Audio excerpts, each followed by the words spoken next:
Welcome to the Gaslec podcast, and thank you very much indeed for listening and for watching if you're watching on the Spotify platform or on the YouTube channel. This week's episode, I'll be going into heat pumps. I was actually asked by another heating engineer, professional in a merchants the other day, and I asked him, "What do you want me to talk about?" And because he's a fan of the podcast, quite a tall lad. I'm 5'9". He's a lot taller than me, well over 6 foot. And he was asking about heat pumps and what my opinions on them are. So I've got a couple of facts and figures on the heat pumps and a few of my opinions on them, really. We're going to talk about some stuff that we've got done this week and for next week as well that's coming on, and a very unhappy customer that we will not be working for. But yeah, that's all to come. But first of all, here's my friend Sean to tell you a bit more about the podcast. Are you a new person coming into plumbing and heating? Are you a homeowner that likes a bit of DIY? Or are you a business owner and want a bit more knowledge before you make some decisions on your plumbing and heating? Stay tuned to the podcast and hopefully we'll be able to help you out with some of your questions. Right, thank you very much indeed, guys. So, heat pumps. Now, I've done a few bits on heat pumps before, and I've done all my training. I've done my low loss temperature design for the systems, and I've done the manufacturer training with Mitsubishi as well. I've done that, and the government have really thrown a lot of money on to supporting training via training providers for all of this for this net zero target green energy that's coming through. So the guy in the plumbers merchant is a really tall fella. I've seen him around before. He's a fan of the podcast. So good morning, good afternoon, mate. How are you? All right. I won't say your name just because I'll stay anonymous there for you, pal. So I've been looking up a little bit there on some of the statistics around. So we're up to around about 100,000 installations as of 2025 for heat pumps up and down the country.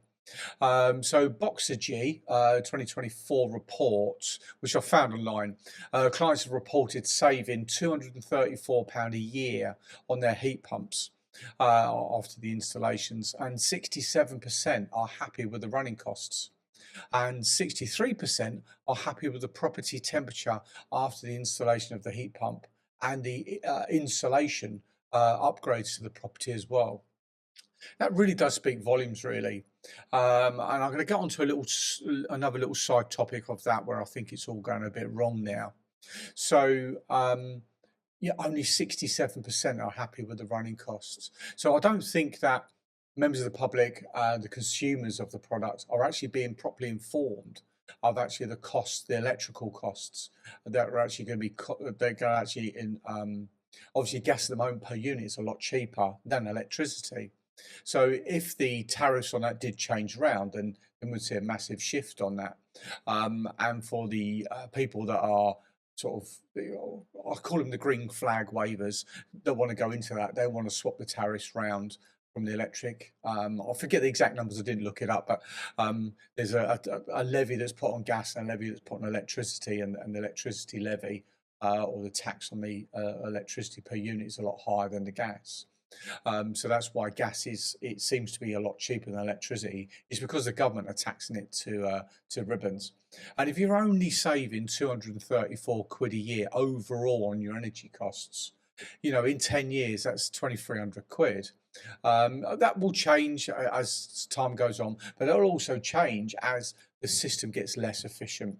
And your home gets a little bit less efficient. A little draft comes in from the windows if you're not keeping on top of those little bits and pieces. So it needs to run that little bit longer, that little bit harder to maintain that same temperature if we don't keep going on. And of course, in 10 years' time, the technology that we've got now will be massively superseded in 10 years' time.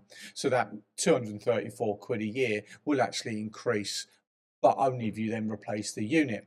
So if you're paying, you know, if the lifespan of the heat pump is going to be similar to a gas boiler of 10 years, then we start looking at, we're only going to save 2,300 quid. Now, if it's just the money side that you're looking at on the saving to get a heat pump, then at the moment with the costs and stuff, even with the government grant of 7.5 grand that's running, there's not a lot of savings to be made. if at all. If you're doing it for the green aspect of the renewable side of things, or you've got a whole solar installation set up and you're generating your own electricity indoors and you've got battery storage and you've got all of that technology there, then obviously that your savings will massively increase. But with all of that, that comes a cost. So what you're then laying out for the installation of your solar, your battery storage, you could be looking at 10, 15, 20,000 quid onto getting all that done. Then you've got to consider about the batteries. Should you be storing the batteries outside? There's a lot of energy, and we've seen some of the examples of uh, push bikes catching fire, scooters catching fire in people's homes. One of my children used to do motor control car racing, and so one of the things where we charge the little batteries up, I'd always make sure we charged them on top of the cooker on a baking tray, just in case they did catch fire. So if you've got all of that energy being stored, how are we going to store all that energy?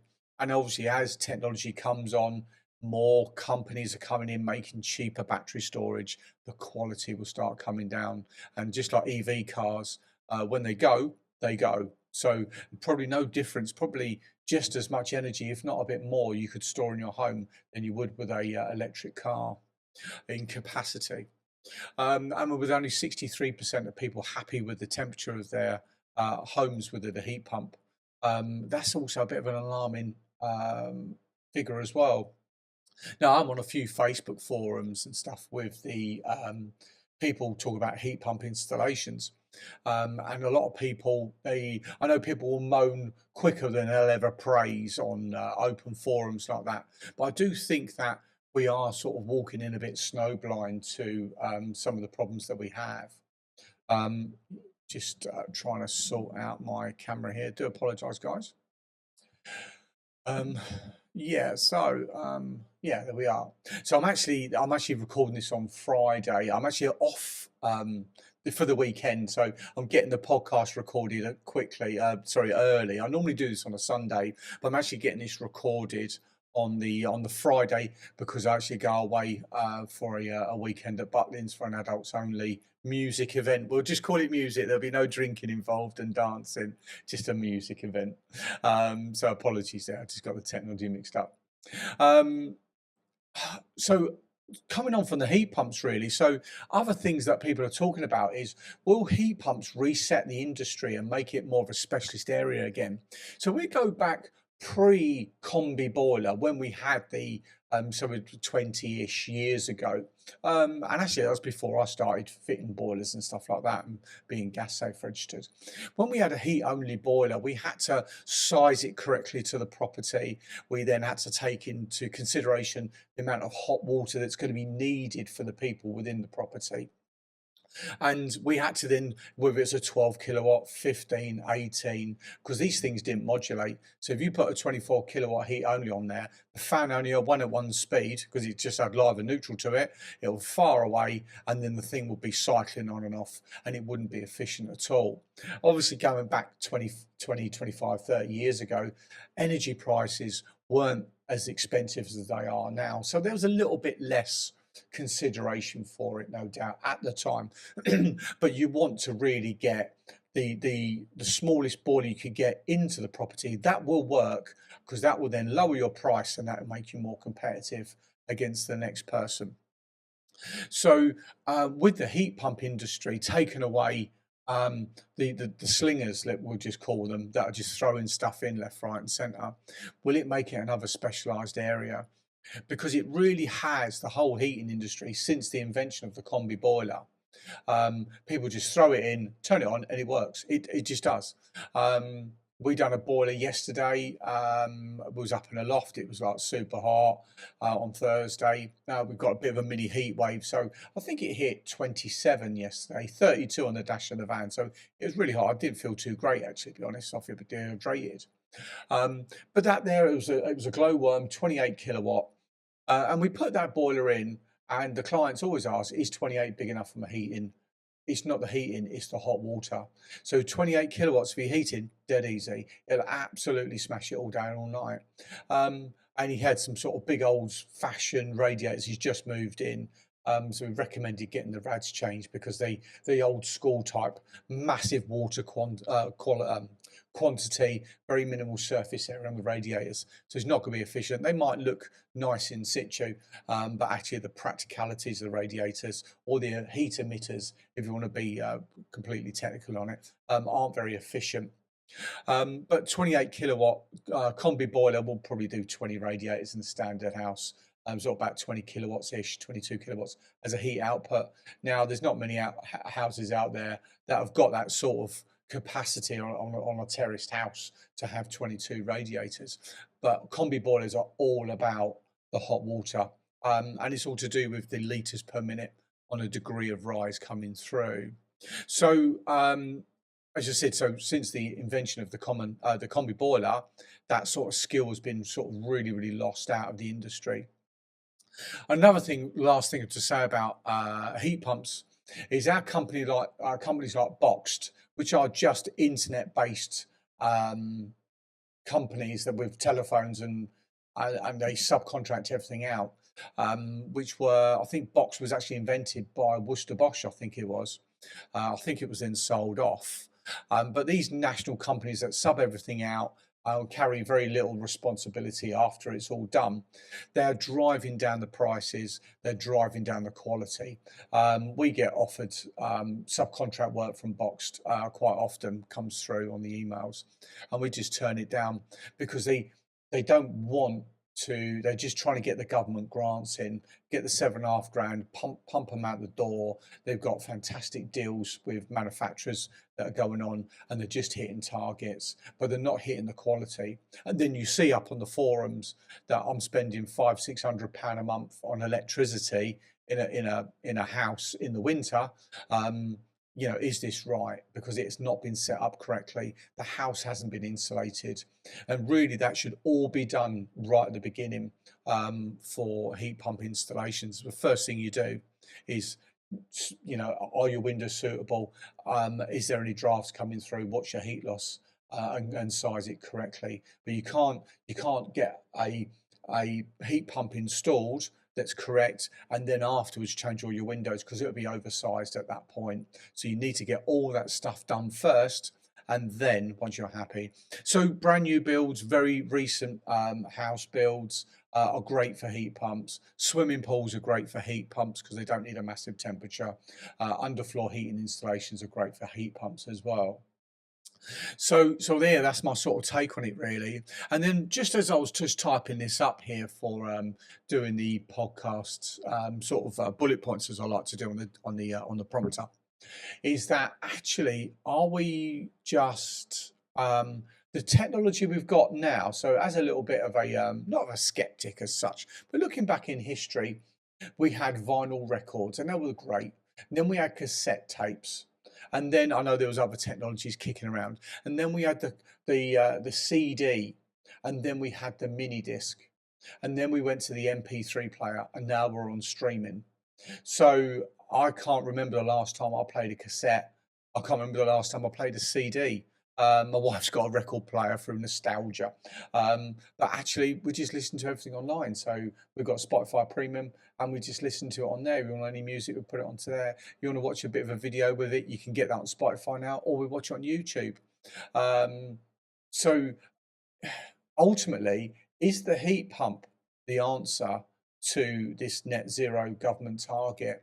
Is the actual heat pump box? Is the petrol car was all the rage, and then we come out with diesel, and around that sort of 2015-ish era, it was diesel cars were the best thing in the world. So there was a massive government incentives for all the diesel cars. I had a diesel Vauxhall Astra estate. That was 2012 actually. I think it was a 1.2 diesel that had a £20 road tax. I've since sold it and it actually got written off a few years ago. But that was the days where no, you want diesel cars because they're better than petrol.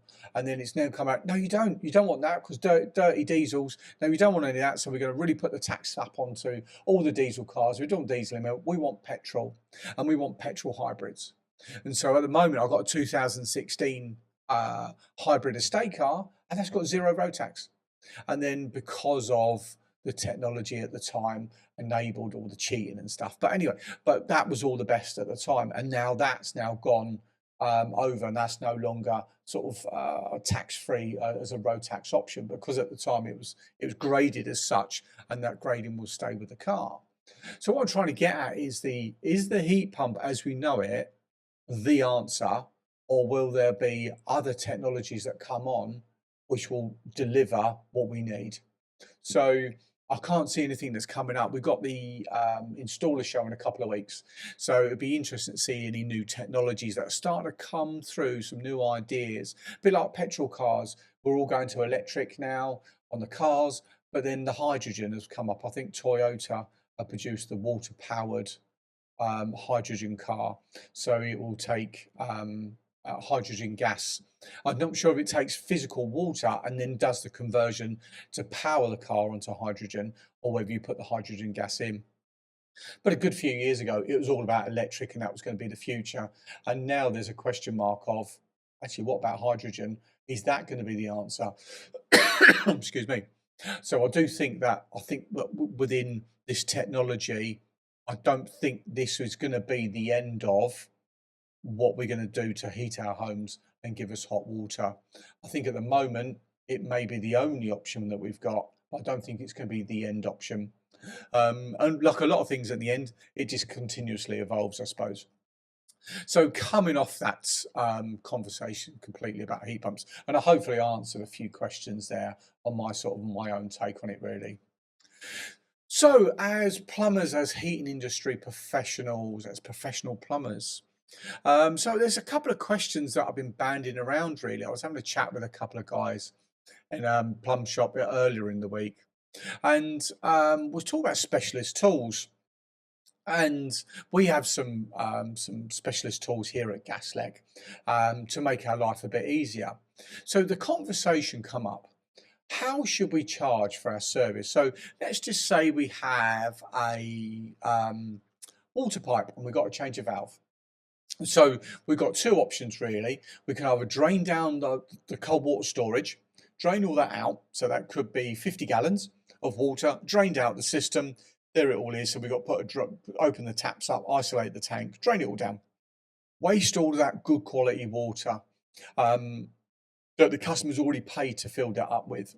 Drain it all down, change the valve over, put it back on, fill the tank up again with fresh water from the street that the customer's paying for again, and then check it out and check for leaks and then go from there. So you've got the time aspect of draining down 50 gallons, filling up 50 gallons for a ball valve, and then getting the testing done. Now, let's say that job was, I don't know, £100, just round numbers. Now, we've got a pipe freezer. Now, that pipe freezer cost me about £1.5 grand, Rothenberg pipe freezer. So I then come along with my pipe freezer, stick it onto the pipe, and then I'll freeze the pipe. I'll freeze the pipe. It takes 10 minutes to freeze. It goes -20, icy cold. We save the water up in the loft. I take the valve off, replace the valve, and then defrost the pipe, check it, and off we go. We saved all that water and we've saved loads of time. And let's just say it's taken half the time. It'd be less than that, but let's say it's just taken half the time, and we charge £50 for that. Now, should we charge 50 quid? Or should we say, actually, the higher rate on this bit of kit, and if we Googled it and HSS, whoever else are hiring these things out, and we can say, well, actually, the higher rate on this is going to be this much, plus our time that we've physically been here, and that's going to be the cost. So should we charge this out at a normal rate, which would be our normal time for drain down and filling back up, and then we just speeded the job up by using the bit of tooling at our cost for obviously buying and the maintenance of it all and the upkeep? Or should we actually pass on like a higher fee almost? Because like, if let's just say I'm going to a job and I'm charging 50 quid because we freeze it, we change the valve, and let's say I had 10 of these jobs on, and halfway through my pipe freezer breaks, and now I've got to drain down, fill back up. And so if the client has been getting used to £50, £50, and suddenly I now start asking for a £100, but why is it costing twice as much? Oh, because I've got to drain down now. So should we just charge the 100 quid and do it in £50 worth of time? Or should we do it, what's the answer to that? So really that was the conversation we was having in the plumbers merchants there really. And then, we got a pipe freezer, leak detection tools, gas sniffers, if we was going over a gas pipe, taking off plimps, panels, getting in there with the LDF, the leak detection fluid, and going through that method of trying to find a gas leak. Or we get a sniffer, which is on a bit of a flexi hose, poking it around fittings, and we get a really quick detection. Should we be charging extra for that, or should we be just charging at the normal rate of what it would have been to dismantle all the bits? So I'll put that to you as a bit of a pause for thought there, really, guys. So yeah, we're in the middle of a mini heat wave. So I think today's going to be at about 29 degrees. So we've got the air conditioning here on it. So hopefully it's not coming through on the microphone, which is absolutely lovely. So that's been yeah, it's been rather taxing. So the calls for within the business, people are going out, they're getting their ice creams, they're in the garden, they're not worried too much about plumbing and heating. So we do see the telephones sort of drop off a little bit when we get some really, really little hot bits of weather. So as I said, I was working in a loft yesterday with old Jack. So we have 24-inch fans, little floor-mounted fans, which are quite nice. Difficult when you're trying to use a blow lamp to solder some pipes, but it really does help move the air around. And one of the little tips that I always give out is if you can sort of wet your head, because you lose most of your heat through your head as a surface area. If you can sort of dampen your hair down a little bit, and those are a little bit thinning, it's a little bit more heat loss there. But with the air blowing over, it'll actually cool your body down a little bit easier as well. And part of that job yesterday, I was up on a roof doing a vertical flue, and I always wear shorts, and I never remember to put my trousers on. So the roof temperature must have been about nearly 50 degrees yesterday. So I had some like little redness and burns down my legs through sort of leaning on the roof tiles, which I'll remember for next time, but I never do. So there we are. This week we started a giveaway. So we got into air conditioning a little while ago. So I had an idea. I love a giveaway here at Gaslec. I think it's great for the community. It's great for business, really. Be honest, getting our name out there in the community as well. So we're going to supply and fit an air conditioning system into a charity or a community project here within the Medway towns. I'm going to put the video out on social media. I've got that going a couple of days ago. So we'll start to see that video gain a bit of traction out there, and we'll get the draw. I think it's the end of the month, 29th. I think it closed on the Sunday, and then we'll start doing a sift for the on the Monday, on the 30th of June, Monday. And we'll go through those bits and pieces there. We'll do some site surveys, make sure it's suitable, and then we'll pick a winner from there, and we'll get them installed. So watch this space. So yeah, last week, sorry, we've got a new commercial client on board, which is great. Just a small one, but these things are great. We've got an existing commercial client, which we're expanding sort of what we're doing for them within the air conditioning side, not just on the plumbing and heating and hot water, which is lovely. So hopefully we can see a bit more of that sort of turning around. We're currently recruiting another admin person for the office over here at Gaslec Towers. So this is lovely. We've got, oh my God, we must have about 50 CVs coming from that little post. And I only put it on one little Facebook group, just a local one. So yeah, we're going through, doing a bit of a sift on the CVs from that in a minute. We'll be going through that next week.